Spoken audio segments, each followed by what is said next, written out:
Hey friends, this year I managed to complete my 10th Comrades Marathon of 87 kilometers. The shirt I'm wearing here is a different shirt, which is a Two Oceans Ultra Marathon, which is 56 kilometer, which I didn't run because I got sick a couple of days before the race.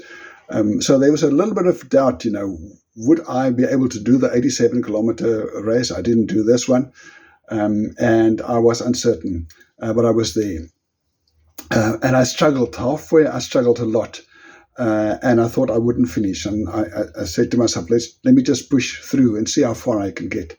And in the end, the energy came back, and I was particularly motivated by people next to the road shouting, "Go, go! You can make it. You can do it. Go for your number 10." Because you wear a number that shows to people, or a color of a number that shows to people that you're doing your 10th run. And that motivated me intensely, and I kept going, and I managed to finish the race. I learned quite a couple of things there. One thing I learned is that friends are vital. Even if they're total strangers, but just motivating you to keep going and to push through. So that's vital. The other thing that I learned that, you should eat correctly. At one stage early, I was doing too much of carbohydrates, and that almost took me out of the race.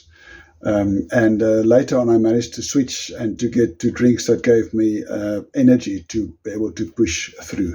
So your eating is so vital, what you eat and what you don't eat.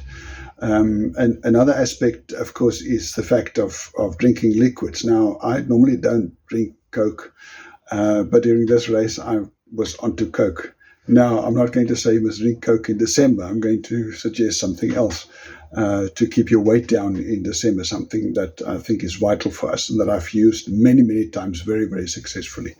Then another thing that happened is during the race at one stage, I couldn't eat. I couldn't even drink anything. That was early in the race, so quite early, about the third hour into the race.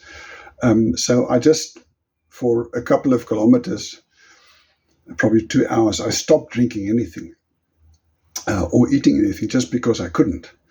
And often you need the body to reset and to adjust. And that's something that you can do successfully, very successfully in December. So my 4 December tips, because December is approaching now, so my 4 December tips for you would be the following. Get some friends to motivate you. So even it could be your significant other. So in my case, I would tell my wife, listen, I don't want to eat for 2 days. That's when I fast. I don't always make that, but at least she's there. Then she knows that I've said that. So if I voice that openly to her, then she gives me the support that I need. So get some friends around you to support you that would understand when sometimes you don't want to eat. Then talk about don't wanting to eat. Fasting is an excellent way to cut back. So if you have had a day of feasting, ideally that next evening at 6 or 7 o'clock or so, you stop eating, and you stop eating for 18 hours or 24 hours or 30 hours if you can make that. And you can drink some stuff. You can drink some coffee and tea, but not eat anything. That will help to reset the body. So fasting is another way to do it.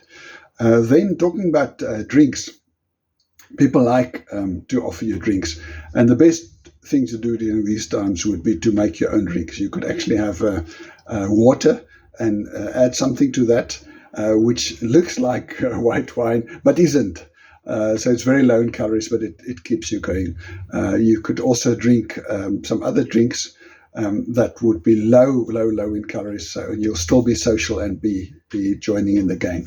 Then the other thing that's important, I think, is before you go to a feast, and it's going to be a feast, then you eat some, eggs, or you eat some fish, or you eat some protein to get your body ready so that you will actually, when you get there, you won't eat as much. So pre-eat, but pre-eat the right things, and then avoid the starchy things as much as you can. Enjoy that. I've been able to, over many, many December periods, to reduce my weight instead of increasing my weight, because 1 January is always a critical day for me to weigh myself and to see how far I've come. So good luck with your December. I'd like to know and hear what has happened to you in December. Great.